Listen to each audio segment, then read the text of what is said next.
Hello दोस्तों, मैं यतेंद्र कुमार आपका स्वागत करता हूं आपके अपने यूट्यूब चैनल, आपके अपने एजुकेशन सेंटर पर। तो ये आज हमारी जो क्लास है यूपीएसआई प्रैक्टिस 7 है, इसको हम स्टार्ट करने के लिए जा रहे हैं बेटा।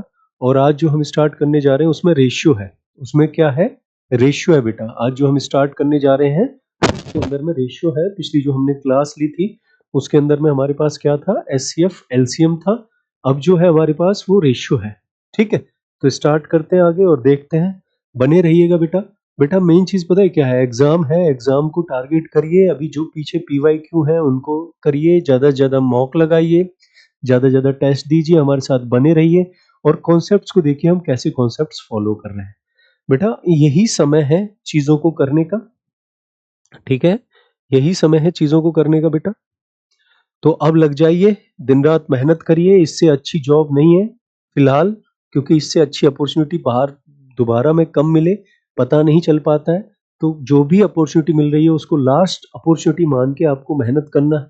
जैसे हमारा पहला क्वेश्चन शुरू हो रहा है, यूपी एएसआई में आया हुआ क्वेश्चन है कि यदि 13A बराबर 14B, ठीक है ना, जब भी आपको ऐसा दिया जाए, जैसे यहाँ पे लिखा हुआ है 13A बराबर 14B दिया जाए और आपको ए रेशियो बी लिखना हो तो आप वैल्यू पलट दो बेटा। तो आप ए को क्या लिख दोगे? 14, और बी को क्या लिख दोगे? 13। वैल्यू पलट दिया। बी को क्या लिख दोगे? 13। तो आपके पास क्या रेशियो आ गया? 14 रेशियो 13। दूसरी तरफ बी रेशियो सी दिया हुआ है आपको, तो यहां पर वैल्यू पलट दीजिए। बी कितना हो जाएगा? बी हो जाएगा 13, ठीक है। और सी कितना हो जाएगा? सी हो जाएगा 11। सी हो गया 11। अब आपसे क्या कहता है? पहले क्वेश्चन में कहता है A ratio B ratio C बताइए। क्या कहता है बेटा? A ratio B ratio C बताइए। देखो दोनों में कॉमन क्या है? दोनों में कॉमन है बी, और बी की वैल्यू भी कैसी है? सेम है। तो आपको A ratio B ratio C लिखना है। A ratio B ratio C लिखना है। तो ये आ गया 14 रेशियो 13 रेशियो 11। क्या आ गया? 14 रेशियो 13 रेशियो 11। तो आपके पास कौन सा आंसर आ जाएगा? बी आंसर आ जाएगा। 14 रेशियो 13 रेशियो 11, बी आंसर आ जाएगा। अगला क्वेश्चन, क्वेश्चन नंबर 2 पर आ जाइए। कहता है ए बाई बी बराबर 5/8। क्या कहता है? ए बाई बी बराबर 5/8। तो ए को मान लो आप 5, ए बाई बी बराबर 5/8। ए को मान लो 5 और बी को मान लो 8। ए को क्या मान लो? 5, और बी को क्या मान लो? 8। तो आपको किसकी वैल्यू निकालनी है? आपको वैल्यू निकालनी है 11/14, ठीक है, प्लस बी माइनस ए बटे बी प्लस ए, ठीक है। तो 11/14 ये हो गया बेटा, प्लस 8 में से 5 गया, 3 बचा, और 8 में 5 जोड़ा 13 हो गया। तो 11/14 प्लस 3/13, ठीक है। एलसीएम ले लो आप, 14 इंटू 13। अब 14 इंटू 13 जो होता है 182 होता है, और नीचे में 182 इसमें आ रहा है, तो आपको सॉल्व करने की ही जरूरत नहीं है, आपके पास ए आंसर आ जाएगा। और अगर आप सॉल्व भी करना चाहते तो ये 143 हो जाएगा। ये कितना हो जाएगा? 143। और ये कितना हो जाएगा बेटा? 42। तो 185 हो गया, ए आंसर आ गया। नीचे 182 बैठ रहा था, इसलिए कुछ भी मेहनत करने की जरूरत नहीं थी। 3 चौक 12, यूनिट डिजिट 2 आ रहा है। ये हम बताने का प्रयास कर रहे थे कि इतनी कैलकुलेशन करने की जरूरत नहीं है, आपको अपनी स्मार्टनेस को दिखाना है। आपको देखना है कि क्वेश्चन को आप कैसे पकड़े। क्यों मेहनत करेंगे हम इस पे? आप एक बात तो बताइए, हम इस पे मेहनत करें क्यों? तुरंत हमारा आंसर बन रहा है। देख के यूनिट डिजिट से ही बन रहा है। जहां 3 चौक 12 नीचे 2 आ रहा हो वही इकाई का अंक 2 आ रहा हो वही आंसर होगा। अगले क्वेश्चन पर आ जाइए। एक कॉलेज में पुरुष और महिलाओं की संख्या के बीच 24:25 का अनुपात है। पुरुष और महिलाओं की संख्या के बीच 24:25 का अनुपात है, ठीक है ना। पुरुष और महिलाओं के बीच 24:25 का अनुपात है बेटा। तो आपने लिया मेल और आपने लिया फीमेल, ठीक है, और इनका रेशियो क्या है? 24:25 है बेटा। क्या है बेटा? 24:25 है। आगे कहता है कि यदि पुरुषों की संख्या में 30% की वृद्धि होती है और महिलाओं की संख्या में 40% की वृद्धि होती है तो कॉलेज में पुरुष और महिलाओं के बीच का अनुपात क्या होगा। ठीक है, तो इसमें कितने परसेंट की वृद्धि हो रही है? 30% की। तो 24 इंटू 130/100 कर दो, क्योंकि पुरुषों में 30% की, ठीक है, और महिलाओं में 40% की है, तो आप इसे 25 इंटू 140/100 कर दो। कर दिया। 100 से 100 कैंसिल हो गया, 0 से 0 कैंसिल हो गया। 2 से ये कितनी बार कटा? 2 से ये कटा 12 बार, और 2 से ये कटा 7 बार। अब 12 इंटू 13 कितना होता है बेटा? 156। और 25 इंटू 7 कितना होता है? 175। तो ध्यान देना है आपको, पहले मेल है, पुरुषों और महिलाओं के बीच का अनुपात पूछ रहा है, तो पुरुष 156 है और महिलाएं 175 है, तो आपके पास ए आंसर आ जाएगा। आपको ध्यान इसलिए देना है क्योंकि आप देखो डी ऑप्शन पलटा हुआ ऑप्शन है, डी ऑप्शन जो है बिल्कुल जस्ट पलटा हुआ है, इसलिए कोई मिस्टेक ना हो इसलिए आपको देखना है। ठीक है, मिस्टेक ना हो इसलिए आपको देखना है।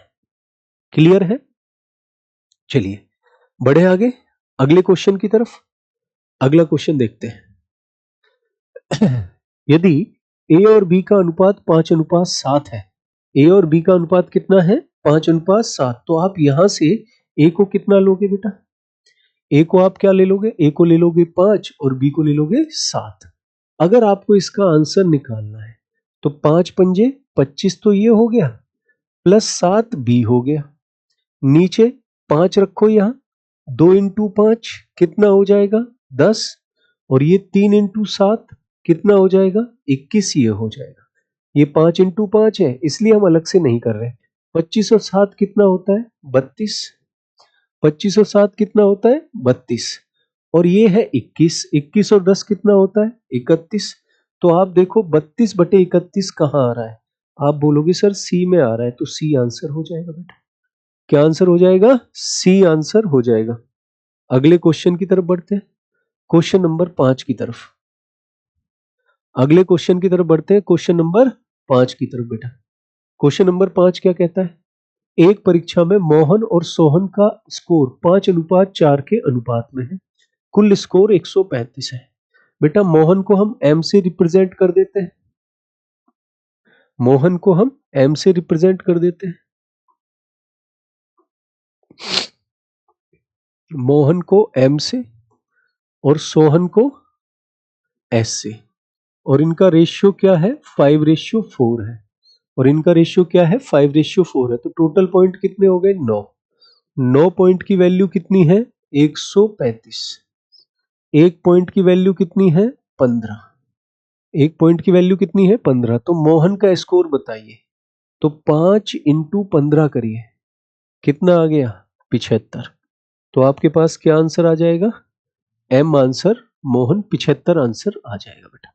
कितना आंसर आ जाएगा? 75। मोहन का स्कोर कितना आ जाएगा? 75 आ जाएगा। क्लियर है?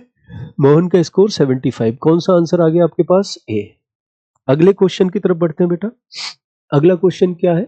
यदि अगला क्वेश्चन हमारे पास, यदि 154 मीटर लंबी रस्सी को 9:5 के अनुपात में विभाजित किया जाए, ये भी आया हुआ है। 154 मीटर लंबी रस्सी है और 9:5 के अनुपात में विभाजित कर रहा है, तो 9:5 है। 9 और 5 कितना हुआ? 14। 14 बराबर कितने के है? 154 के। तो एक बराबर कितने के आ जाएगा? 11 के। वो कह रहा है छोटे टुकड़े की लंबाई क्या है? छोटा तो 5 है, तो 5 पॉइंट को निकालो, 11 इंटू 5 कर दो बेटा, कितना आ जाएगा? 55। इसका मतलब आपके पास क्या आंसर आ जाएगा? बी आंसर आ जाएगा। आपके पास क्या आंसर आ जाएगा? बी आंसर आ जाएगा। चलिए अगला क्वेश्चन देखते हैं बेटा, बिना टाइम वेस्ट किए हुए। हमारे पास दिया गया है कि 10x + 5 और 42x + 8, ठीक है, का अनुपात 5:8 का 3 गुना है। बेटा ये जो 3 गुना दिया गया है ना, ये ट्रिपलेट है। ये क्या है? ट्रिपलेट। ये ट्रिपलेट है, ये आया हुआ क्वेश्चन है, आपको पता है, ठीक है, ट्रिपलेट है। और ट्रिपलेट है जी, ट्रिपलेट होता है पावर क्यूब। ट्रिपलेट क्या होता है? पावर क्यूब, ठीक है। तो जैसे हमें दिया हुआ है, अच्छा क्वेश्चन है, बेहतरीन क्वेश्चन है। हमें दिया हुआ है कि बेटा 10x प्लस 5 बटे 42x प्लस 8, ये जो बराबर है ये कितने के है? ये 5 के ट्रिपलेट और 8 के ट्रिपलेट के बराबर है। ठीक है, तो हम लिख सकते हैं 10x प्लस 5 बराबर 125 बटे 42x प्लस 8 बराबर 512। ठीक है, ये दिया हुआ है हमें। देखो, एक तो हम क्रॉस मल्टीप्लाई करके सॉल्व कर सकते हैं बेटा, एक तो हम क्रॉस मल्टीप्लाई करके सॉल्व कर सकते हैं, दूसरा हम क्या करें, जैसे ये हमारे पास 125 आ रहा है बेटा, तो 125 में से अगर मैं सामने सामने देखूं 5 घटा दूं तो 120 बचा, 10 से भाग दूं तो यहाँ x बराबर 12 आना चाहिए। अगर मैं यहाँ 12 पुट करता हूं और मुझे यहाँ 512 मिल जाता है, तो फिर मैं क्यों मेहनत करूं, x बराबर क्या आ जाएगा मेरे पास 12। तो मैंने ऐसा ही किया, मैंने इसको गुणा किया, 12 चौक 48 480 और 12 दूनी 24, 480 और 24 कितना हुआ 504, 504 में 8 जुड़ा 512। मुझे मेहनत ही करने की जरूरत नहीं है, मैंने x बराबर क्या ले लिया 12 ले लिया बेटा। मैं फिर से बता रहा हूं कि मैंने कैसे लिया, मैं क्यों मल्टीप्लाई करूं इधर उधर का, क्यों गुणा करूं इसका उसमें उसका इसमें। ठीक है, क्रॉस मल्टीप्लाई, ये 125 है ना, 125 है, मैंने इसके बराबर रखा आमने सामने का, 5 माइनस किया 120 तो x बराबर आ गया 12। अगर मैं 12 यहां पुट करता हूं, क्यों मेहनत करूं, और मुझे 512 मिल जाता है, तो x बराबर क्या होगा 12 होगा। अब उसने हमसे पूछा है कि x का क्यूब बताइए, तो मैं 12 का क्यूब बता दूंगा, कितना आ जाएगा 1728। बेटा ये अप्रोच चाहिए होती है, ये लगाने का मतलब कि आप कम से कम समय में क्वेश्चन को कैसे सॉल्व करें, ये अप्रोच चाहिए होती है आपको पेपर के अंदर में। आप क्रॉस मल्टीप्लाई करोगे ना, आपके 2 क्वेश्चंस के टाइम को खा जाएगा ये, कम से कम 2 क्वेश्चंस के टाइम को खा जाएगा बेटा ये। ठीक है ना, तो कैसे खाने देंगे हम इस तरीके से टाइम को। आगे बढ़े अगले क्वेश्चन की तरफ। एक कमरे में तिलचट्टे और मकड़ियों की कुल संख्या 65 है। तिलचट्टे और मकड़ियों की कुल संख्या 65 है। तिलचट्टे और मकड़ियों के पैरों की संख्या 440 है। कमरे में मकड़ियों की संख्या ज्ञात कीजिए। किसकी संख्या, मकड़ियों की। बेटा जो तिलचट्टे होते हैं, जो तिलचट्टे होते हैं इनके 6 पैर होते हैं। तिलचट्टे के कितने होते हैं 6, और मकड़ी के कितने पैर होते हैं बेटा 8, तो इसे 6 प्लस 2 लिख दीजिए। ठीक है, अब उसने बोला है कि कि कुल संख्या 65 है, तो अगर मैं हर किसी के 6 पैर काउंट करता हूं तो 65 इंटू 6 बेटा कितना 390, 390 पैर बैठते हैं। लेकिन पैर कितने बिठाने हैं हमें 440, 440 हमने लिया बेटा, ये इसमें से गया कितना बचा 50। ये 50 हम क्यों कम काउंट कर पाए, क्योंकि हमने मकड़ी के 2 पैर काउंट नहीं किए। 50 को 2 से डिवाइड किया तो कितनी बार कटा 25 बार। कहता है कमरे में मकड़ियों की संख्या कितनी है, इसका मतलब मकड़ियों की संख्या कितनी आ जाएगी 25 आ जाएगी। बेटा बड़ा आसान हो गया ये तो, मकड़ियों की संख्या कितनी आ गई 25। और अगर हमें निकालनी होती तिलचट्टे की, तो हम क्या करते 65 में से 25 माइनस कर देते, 40 तिलचट्टे की आ जाती। तो हमसे मकड़ी की ही पूछी है, तो हमारा आंसर क्या आ जाएगा बी। हम क्या करते हैं कि जो कम वाले पैर हैं उनकी सब में गुणा कर लेते हैं, जैसे 6 है तो 6 की हमने गुणा कर ली 65 में, 390 आ गया। अब हमारे पास कितने पैर बच रहे हैं, हमारे पास 50 बच रहे हैं। क्यों बच रहे हैं, क्योंकि हमने मकड़ियों के 2 पैर काउंट नहीं किए। अगर एक मकड़ी के हमने 2 पैर काउंट नहीं किए तो कितनी मकड़ियों के हमने 50 पैर काउंट नहीं किए, आप बोलोगे सर हमने 25 मकड़ी, तो 25 आंसर आ गया बेटा, आसान है। ठीक है, तो 25 आंसर आ गया। अगले क्वेश्चन की तरफ बढ़ते हैं। यदि a रेशियो b बराबर, हाँ ये दिया गया है। ठीक है, देखते हैं क्वेश्चन क्या कह रहा है। कह रहा है कि जो a रेशियो b ब्रैकेट में b प्लस c है, ये आपको दिया है 3:9। क्या दिया है 3:9, और c ratio a plus b है, ये आपको दिया है 10:14। क्या दिया हुआ है 10:14। बेटा यहां टोटल वैल्यू कितनी है, अगर हम देखें तो यहां टोटल वैल्यू कितनी है 12। भाई एबीसी यहां भी आया है बेटा, एबीसी यहां भी आया है, दोनों जगह पर एबीसी एबीसी आ रहा है, तो इनकी टोटल वैल्यू कैसी होनी चाहिए सेम। ये 9 और 3 कितना बना रहा है 12, और ये कितना बना रहा है 24, तो इसको सेम करने के लिए हमने 2 से गुणा कर दिया, तो 2 से यहां भी करना होगा और 2 से यहां भी करना होगा। तो हम क्या करते हैं इस तरीके के क्वेश्चन में, टोटल वैल्यू को सेम कर लेते हैं। टोटल वैल्यू को क्या कर लेते हैं, सेम। अब सेम करने के बाद ठीक है, जो वैल्यू सेपरेटली हमें पता होती है उनको अलग ले लेते हैं। जैसे हमें पता चला है ए की सेपरेट वैल्यू कितनी आ गई, 6 आ गई। ठीक है, फिर उसके बाद सी की, बी को यहां रख दो, सी की सेपरेट वैल्यू क्या आ गई बेटा, सी की 10 आ गई। अब आपको पता है कि तीनों की जो कुल वैल्यू है वो 24 है। तीनों की जो कुल वैल्यू है वो क्या है, 24। तो 6 ये हो गया, 10 ये हो गया, 16 बचा कितना, 8। तो आपने 8 लिख दिया बी का। 8 किसका लिख दिया बेटा, बी का लिख दिया। अब हमें किसका रेशियो बताना है, हमें बताना है B ratio A ratio C. ठीक है, तो आपने बी बटे लिखा ए प्लस सी। अब बी है कितना आपके पास, आप बोलोगे सर 8 है, और a प्लस सी कितना है आपके पास, आप बोलोगे a प्लस सी 16 हो जाएगा। और आप 8 से 16 को काटोगे तो क्या आंसर आ जाएगा, 1/2।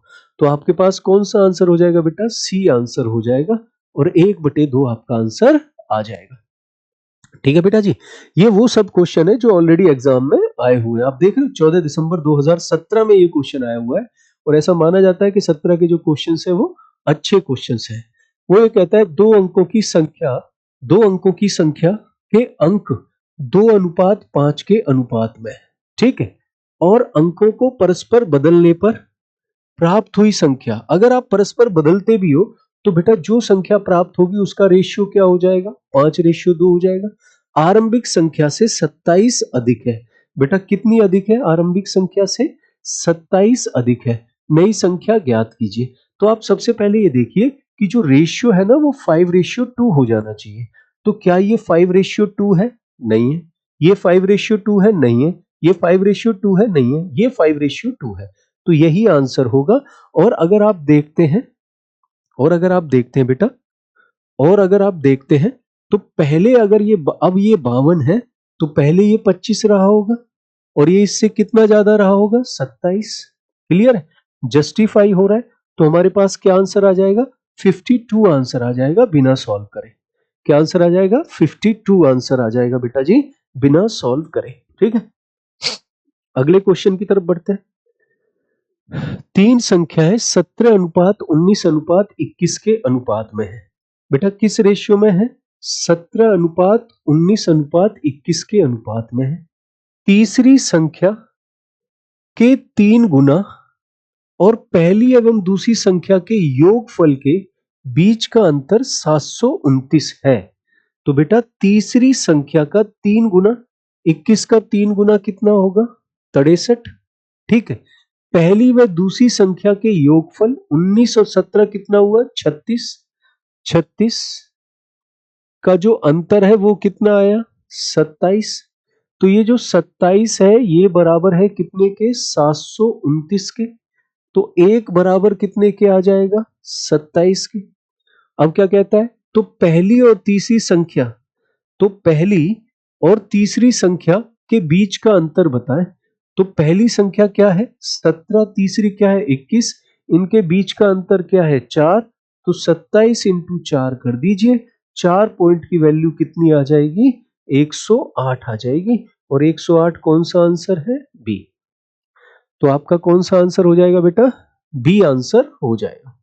आपका कौन सा आंसर हो जाएगा, बी आंसर हो जाएगा। क्लियर है जी, आपका बी आंसर हो जाएगा बेटा। क्लियर है, चलिए अगले क्वेश्चन की तरफ बढ़े। क्वेश्चन नंबर 12 देखते हैं क्या है। 3 पदों का योगफल 12,580 है। पहले और दूसरे के पद के बीच का अनुपात 13:14 है। दूसरे और तीसरे पद के बीच का अनुपात 15:16 है। पहले और दूसरे का अनुपात जो है 13:14 है, और आपका जो है 15:16 है। पहले और अंतिम पद के बीच का अंतर ज्ञात कीजिए।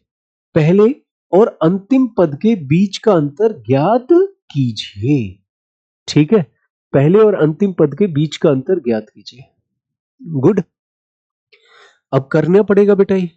अगर आप देखो कि 3 पद है, ए और बी का जो रेशियो है वो 13:14 है, जबकि बी और सी का जो रेशियो है वो कितना है, 15:16 है।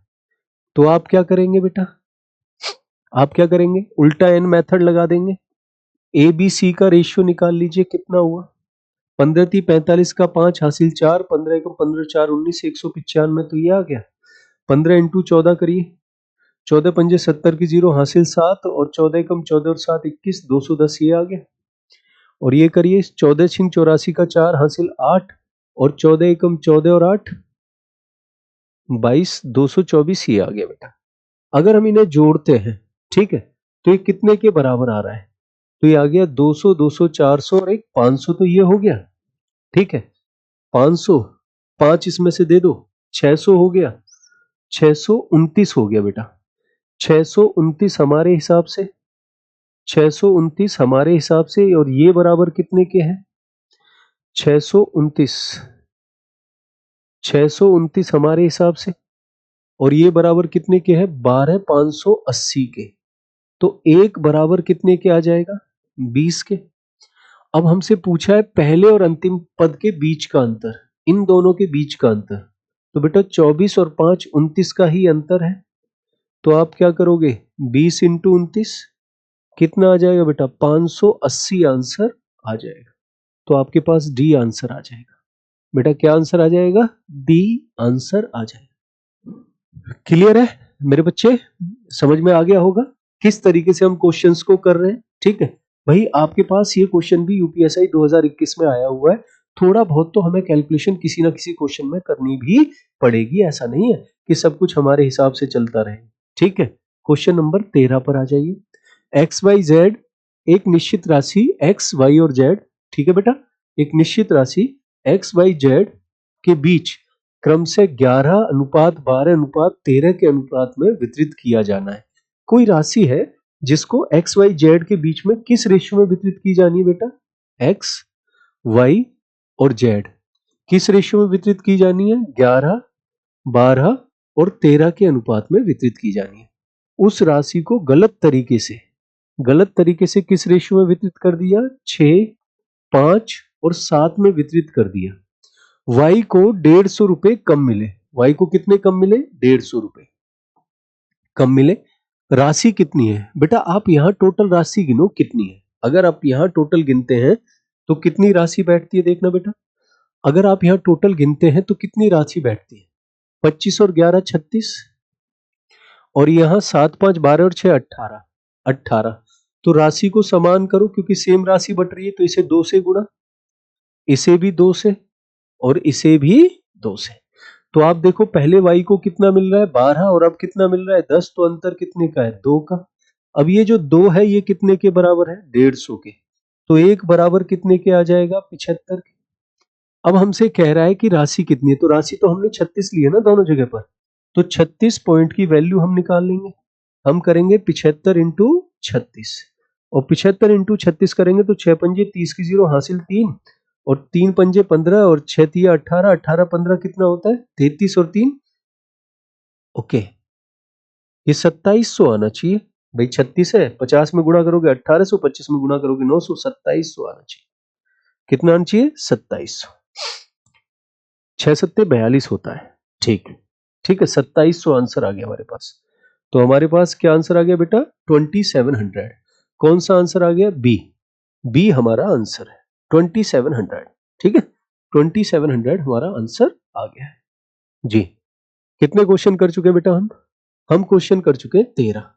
14वें क्वेश्चन की तरफ हम बढ़ते हैं। 14वां क्वेश्चन क्या है हमारे पास, कहता है 1118 रुपए को, 1118 रुपए को 2 पुरुषों, 6 महिलाओं और 8 लड़कों में इस प्रकार विभाजित किया जाता है कि एक पुरुष, एक महिला और एक लड़के का हिस्सा 3:2:1 के अनुपात में है, 3:2:1 के अनुपात में है।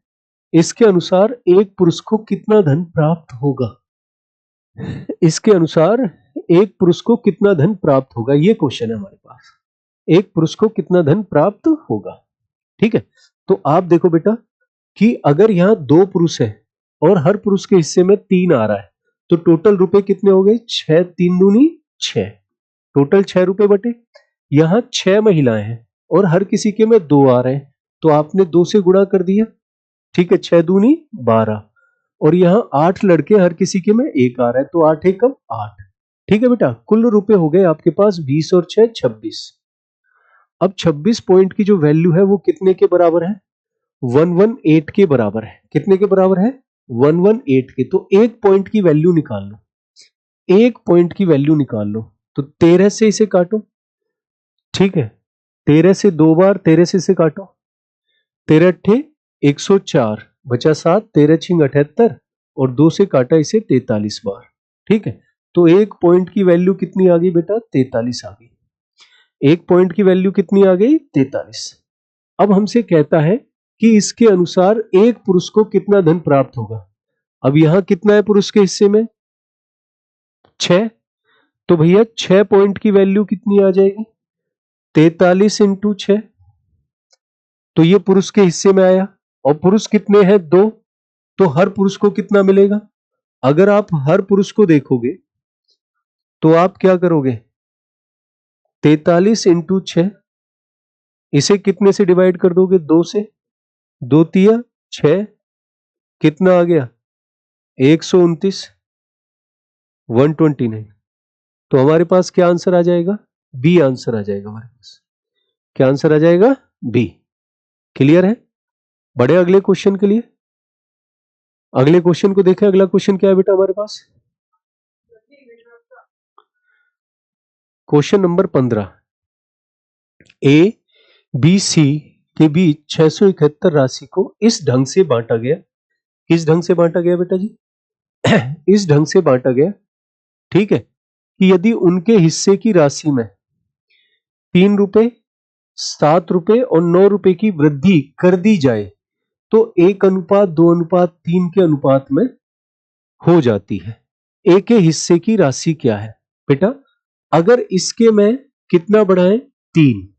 इसके में कितना बढ़ाएं? भाई 3 लोग हैं ए, ठीक है, 3 लोग हैं हमारे पास, ए बी सी।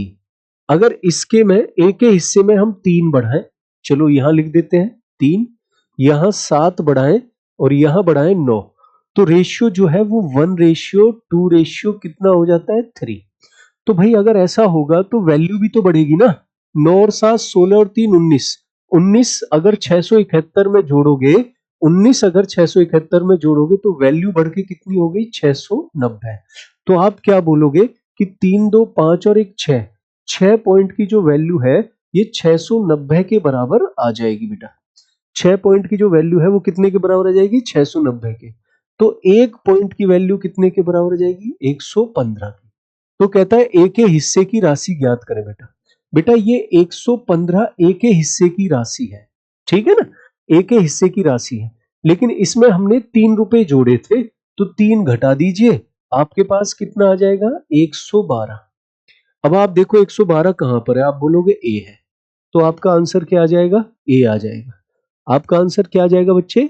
ए आंसर आ जाएगा, ठीक है, ए आंसर आ जाएगा आपके पास।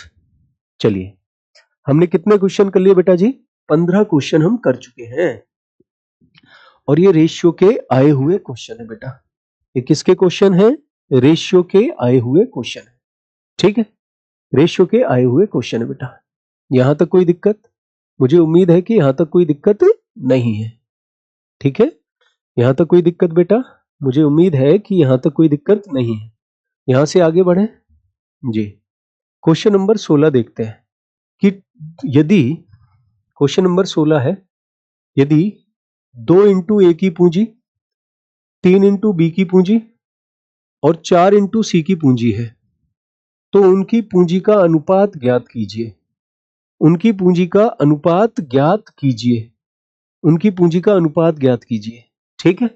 तो जब भी आपको इस तरीके का क्वेश्चन दिया जाए बेटा, जब भी आपको इस तरीके का क्वेश्चन दिया जाए कि 2a बराबर 3b बराबर 4c, इस तरीके का क्वेश्चन दिया जाए और आपको इनका रेशियो निकालना हो, तो आप क्या करेंगे? इन तीनों का एलसीएम लेंगे।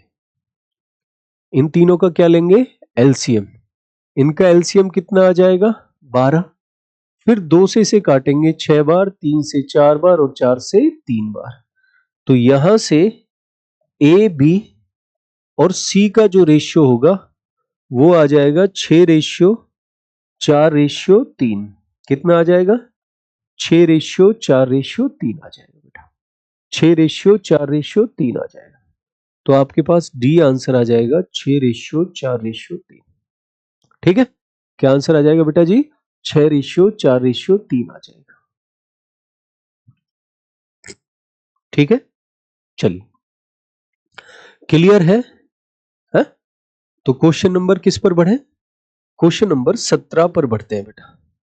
बताइए आप, कहीं कोई दिक्कत है तो मुझे लग रहा है ये क्वेश्चन थोड़ा सा अच्छा होने वाला है, 2017 में है। क्या कहता है क्वेश्चन? क्वेश्चन कहता है कि 3 दोस्त हैं एबीसी। चलिए, इनके बीच एक निश्चित राशि को बांटा जाता है। ठीक है, इस प्रकार विभाजित करते हैं कि बी और सी को, ठीक है, इकट्ठे इकट्ठे को ए से दुगनी राशि प्राप्त हुई। ठीक है, तो आपने लिखा ए और आपने लिखा बी सी। अब बी सी को जो है वो ए से दुगनी राशि प्राप्त हुई, ये ले लिया। चलो, हमें पता चलता रहेगा हम क्या कर रहे हैं। बी को मिलने वाली राशि ए और सी इकट्ठे को मिलने वाली राशि का 1/4 है। चलिए, तो अब आप लिखोगे बी को जो मिलने वाली राशि है वो ए और सी की इकट्ठी राशि का 1/4 है।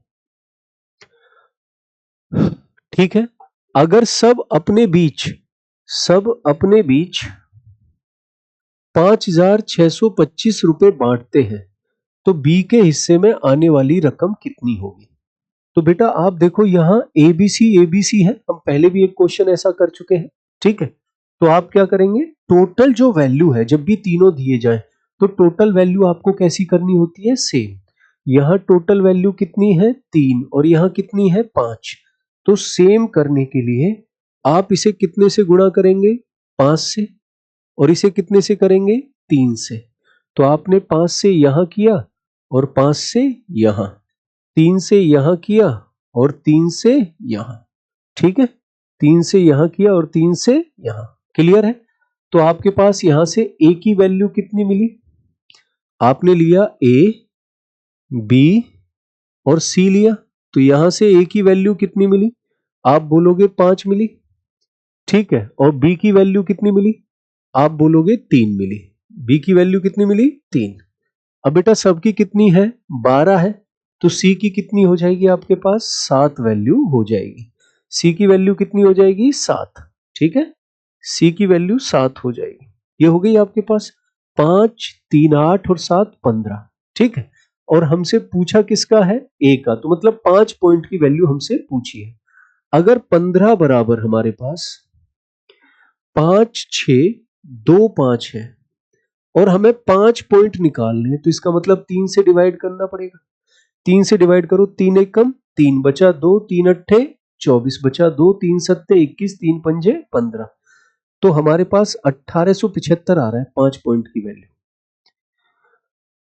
Okay, just a minute. 5625 जी, 3 पंजे 15। ठीक है, 1875 आ रहा है। हमसे कहता है कि ताकि बी और सी इकट्ठे ए से दुगनी राशि प्राप्त करें। ठीक है जी, दुगनी राशि प्राप्त कर रहे हैं। और यहां कितने कर रहे हैं बेटा? यहां कर रहा है बी को मिलने वाली राशि ए और सी को मिलने वाली राशि का 1/4 है, 1/4 है। ठीक है, ये इसका आधा है।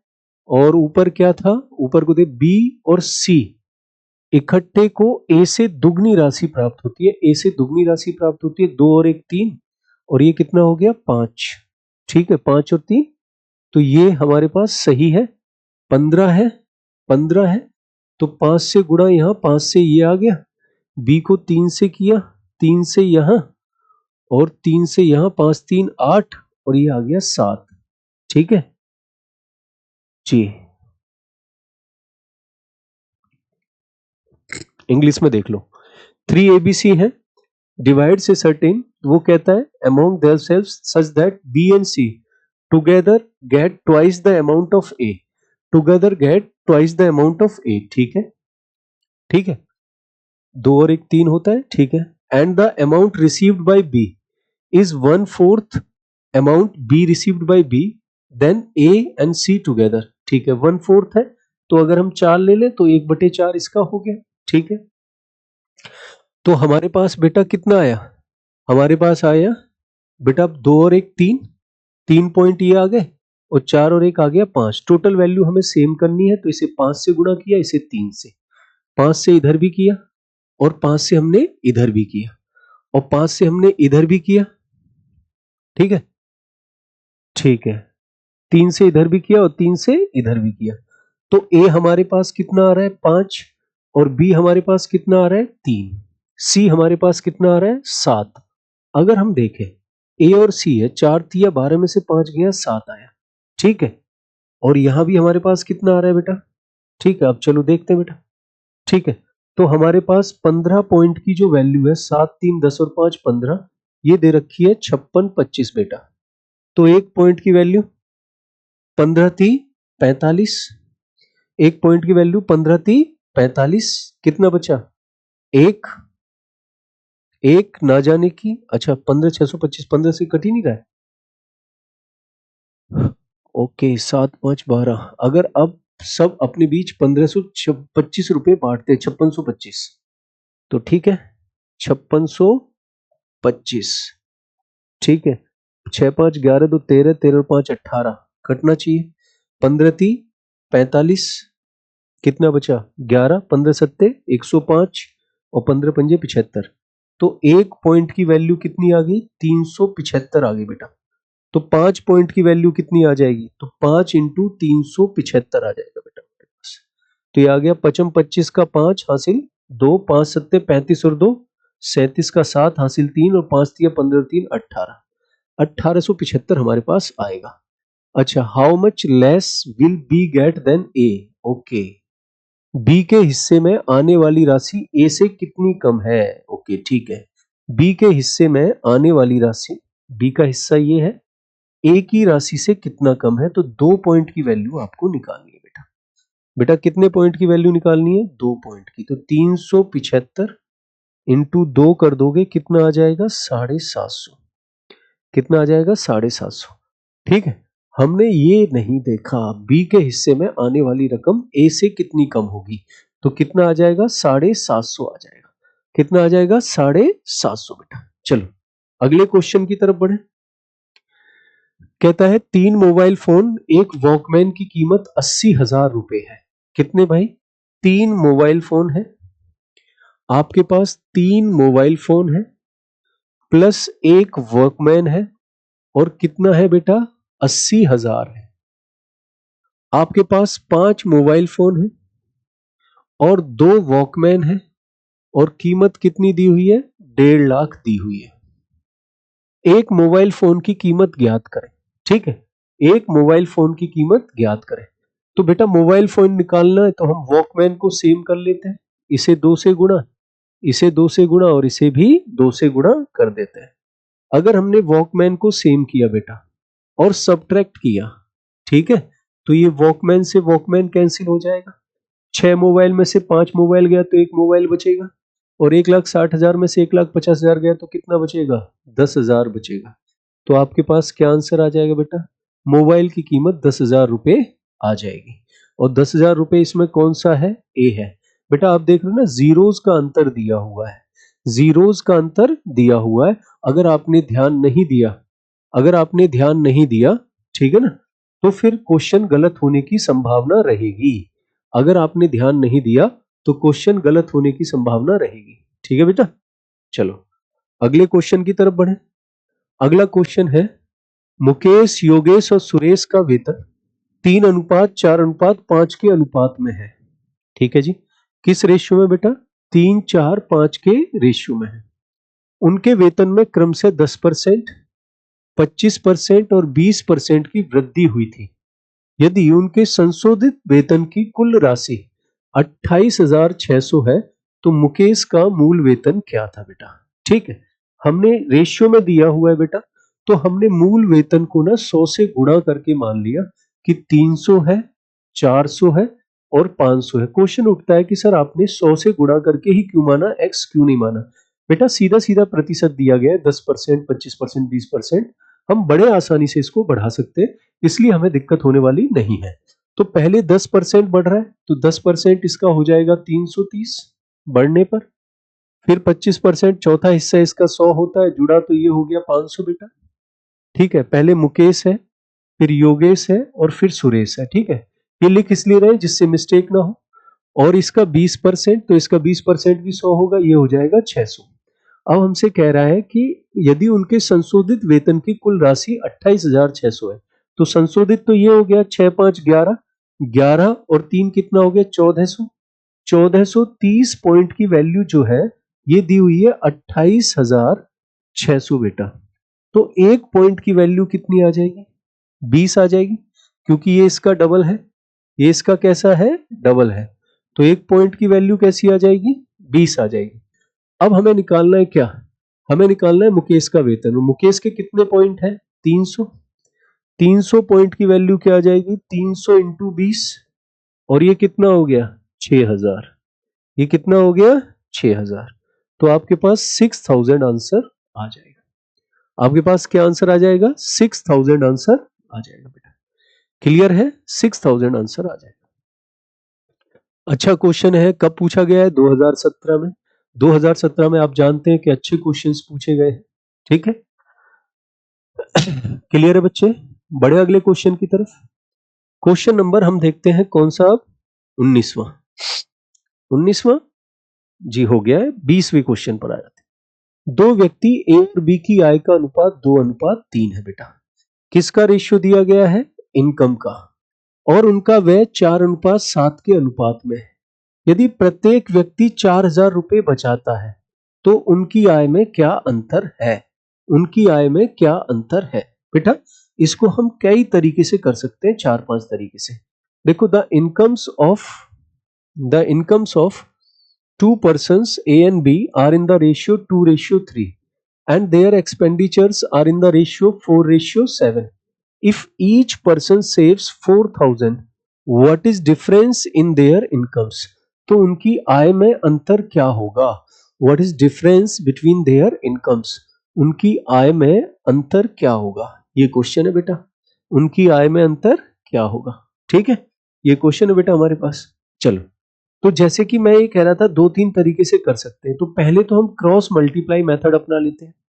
जैसे हमें दिया गया है 2, 3 और ये इनकम है, और ये हमें क्या दिया हुआ है, एक्सपेंडिचर, इसका रेशियो कितना है 4:7 है बेटा। और हमें दोनों का डिफरेंस दे रखा है बचत का 4-4 हजार दोनों बचा रहे हैं। तो अगर हम क्रॉस मल्टीप्लाई मेथड करते हैं तो ये कितना आ जाएगा 14, और ये कितना आ जाएगा 12। ठीक है, ये कितना आ गया बेटा 7 चौक 28,000, और ये कितना आ गया 4 चौक 16,000। तो यहां अंतर कितना आया, 2। 2 पॉइंट की वैल्यू कितने के बराबर आ गई, 2 पॉइंट की वैल्यू आ गई 12,000 के बराबर। कितने के बराबर आ गई, 12,000 के बराबर। 2 पॉइंट 12,000 के बराबर है, तो 1 पॉइंट कितने के बराबर आ जाएगा 6,000। मतलब उनके बीच का अंतर कितना आ जाएगा 6,000 रुपए आ जाएगा। तो ये मेथड तो हो गया क्रॉस मल्टीप्लाई मेथड। ये कौन सा हो गया, क्रॉस मल्टीप्लाई मेथड। दूसरा मेथड क्या है, मैं इसको मिटा रहा हूं, जो कि मेरा अपना मेथड है, बड़ा ही आसान है, हलवा मेथड है। हलवा मेथड कैसे, कि आपको इनकम का रेशियो दिया गया है 2-3 और आपको खर्च का रेशियो दिया गया है 4:7, और बचत दे रखी है समान। तो बचत तो समान तभी होगी ना जब इनका अंतर सेम होगा। तो यहां देखो 4 और 7 का अंतर कितना है 3, 3 से इसे गुणा कर दो और 3 से इसे गुणा कर दो। तो अब देखो ये हो गया 6, ये हो गया 4, ये हो गया 6 बेटा, और ये हो गया कितना 9। अब अंतर कितने का आ रहा है 2 का। ये जो 2 है ये 4,000 के बराबर है बेटा। तो एक कितने के बराबर होगा, एक 2,000 के बराबर होगा, और 6 और 9 का अंतर कितना है 3। तो फिर 3 कितने के बराबर होगा, 2,000 इंटू 3 कर देंगे, तो हमारे पास कितना आंसर आ जाएगा 6,000 आंसर आ जाएगा। हम ऐसे भी क्वेश्चन को कर सकते हैं, हम ऐसे भी क्वेश्चन को कर सकते हैं बेटा। कितने क्वेश्चन कर लिए हमने, हमने क्वेश्चन कर लिए बेटा 20, है ना। अब क्वेश्चन नंबर 21 की तरफ बढ़ते हैं। क्वेश्चन नंबर 21 क्या है हमारे पास? क्वेश्चन नंबर 21 कहता है एक व्यक्ति क्रमशः किराया, स्कूल फीस और घरेलू सामान पर मासिक व्यय जो महीने का खर्च है वो 3, 4, 6 का है। यदि यदि प्रत्येक माह के लिए उसके द्वारा दी गई फीस 5600 है तो उसकी वार्षिक आय क्या है? ठीक है, उसकी वार्षिक आय क्या है? ए persons monthly expenditure on rent, school and household items in the ratio 3:4:6 respectively. If the school fees paid by him per month is 5600, what is the amount annual incomes? Annual कह रहा है और वो ये भी कह रहा है कि कुछ नहीं बचा रहा है। तो आपको क्या क्या दिया गया है बेटा? किराया दिया गया है। क्या दिया गया है? किराया। और क्या दिया गया है? स्कूल फीस दी गई है। और क्या दिया गया बेटा? और घरेलू सामान दिया गया है। और इस पर जो उसका व्यय है वो क्या है? 3 है, 4 है और 6 है बेटा। तो ये कह रहा है कि प्रत्येक माह के लिए उसके द्वारा दी गई फीस, फीस की बात कर रहा है। फीस वाला देखो सेक्शन कौन सा है? दूसरा है। ये जो 4 पॉइंट है ये बराबर कितने के दिए गए हैं? 5600 के। तो एक पॉइंट बराबर कितने के आ जाएगा? 1400 के आ जाएगा। ठीक है, तो कहता है कि उसकी वार्षिक आय क्या है। ठीक है, तो अगर 1.1400 के बराबर तो इसे जोड़ लो, 6, 4, 10 और 3 13। तो 13 पॉइंट बराबर कितने के होगा बेटा? 13 पॉइंट बराबर तो आप 13 इंटू 1400 कर लोगे। अगर आप इसे करते हो तो 182 00 आ जाएगा। ये एक महीने का आया। अब एक साल का निकालना है तो ये एक महीने का है और एक साल का निकालने के लिए आप इसमें 12 से गुणा कर दोगे। 2 0 ये हो गया, 12 दूनी 24 का 4, हासिल कितना गया? 2, 12 अट्ठे 96 और 2 98 का 8 हासिल 9, 12 में 12 9 21। वैसे करने की जरूरत नहीं थी, ये अकेला था जिसमें 4 आ रहा था और किसी में 4 था नहीं, तो यहीं पे आप क्वेश्चन को छोड़ देते, आपके पास आंसर आ जाएगा 2,18,400। कितना आंसर आ जाएगा? 2,18,400 का आंसर आ जाएगा आपके पास। क्लियर है बच्चों जी? अगले क्वेश्चन की तरफ बढ़े। अगला क्वेश्चन क्या कहता है? अगला क्वेश्चन देखते हैं, क्वेश्चन नंबर 22। वो कहता है विद्यार्थियों को 5 विषयों में औसतन 50% अंक मिलते हैं। 5 विषयों में कितने औसतन अंक मिल रहे हैं? 50%। ठीक है, और वे 20 अनुपात 18 अनुपात 16 अनुपात 14 अनुपात 12 के अनुपात में है। ठीक है, अगर उत्तीर्ण अंक अधिकतम अंक 60% है कि मतलब वो पास ही 60% पर हो सकता है। पास ही कितने पर हो सकता है? 60% पर। पास ही 60% पर हो सकता है तो प्रत्येक विषय के समान अधिकतम अंक है। ठीक है, परीक्षा में कितने विषयों में अनुत्तीर्ण रहा? यह प्रश्न है कि परीक्षा में कितने विषयों में अनुत्तीर्ण रहा, वो कितने विषयों में फेल रहा बच्चे। ठीक है, तो आपने क्या किया? सबसे पहले इन अंकों को जोड़ा क्योंकि उसको 50% मिल रहे हैं ना बेटा। तो आपने जोड़ा इनको, 16 और 14 कितना हुआ? 30। 16 और 14 30, 18 12 30 और 20 ये हो गया। तो ये हो गया ओके ओके ओके 30 30 60 और 20 80। कितना हो गया बेटा? 80। 80 अगर 50% है तो टोटल अंक कितने हुए? 160।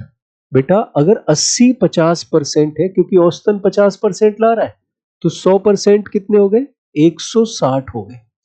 अब 160 मैक्सिमम है, इसे 5 विषय में बांट दो। तो 5 विषय में बांटने पर, ठीक है, 5 विषय में बांटने पर हर विषय में कितना आ जाएगा? हर विषय में 20 आ जाएगा, नहीं 60 है 32 आ जाएगा। हर विषय में 32 आ जाएगा बेटा। हर विषय में 32 आ गया। अब पास होने के लिए औसतन कितने अंक चाहिए? 60%। तो आपने 32 का 60% निकाला बेटा। 32 का 60% कितना आ गया? 19.2। तो पास होने के लिए कम से कम 19.2 चाहिए। कितने चाहिए? 19.2। तो अब वो ये कहता है कि परीक्षा में वह कितने विषयों में अनुत्तीर्ण रहा। 19.2 से देखो कितने में ज्यादा है? एक में ज्यादा है, बाकी सब में कम है। तो कितने विषयों में अनुत्तीर्ण रहा? 4 विषयों में अनुत्तीर्ण रहा। और सब में कम है ना, और सब में कैसा है बेटा? कम है। तो कितने विषयों में अनुत्तीर्ण रहा? 4 विषयों में अनुत्तीर्ण रहा। सबसे पहले हमने क्या किया, सबसे पहले हमने इन सबको जोड़ा, जोड़ के हमने देखा कि वो 80 अंक लेके आया है। अब वो औसतन कितना परसेंट ला रहा है, 50% ला रहा है। तो इसका मतलब टोटल कितने अंक होंगे, 160 के। अब 160 5 सब्जेक्टों के आपने डिवाइड किया तो हर किसी के हिस्से में 32-32 आया। 60% पर पास होना है तो 32 का 60% 19.2 होगा। अब आप देखते हैं कितने विषयों में 19.2 से ज्यादा ला रहा है। जितनों में लाएगा उतने में पास होगा और जितनों में नहीं लाएगा उतनों में फेल होगा। तो आपको पता चला कि केवल एक विषय में वो ज्यादा लेके आ रहा है, बाकी सब में कैसे ला रहा है, कम। तो इसका मतलब वो 4 विषयों में फेल हो गया और यही प्रश्न में हमसे पूछा गया है। तो आज की क्लास हमारी बेटा जो क्लास नंबर 7 थी वो यहीं तक है। बहुत बहुत धन्यवाद आप सभी का जुड़ने के लिए। लाइक करें बेटा, शेयर करें, सब्सक्राइब करें चैनल को। लाइक करें, शेयर करें, सब्सक्राइब करें, लाइक करें, शेयर करें और सब्सक्राइब करें। ठीक है, लाइक शेयर और सब्सक्राइब करें बेटा। बहुत बहुत धन्यवाद आप सभी का। थैंक यू वेरी मच बच्चे।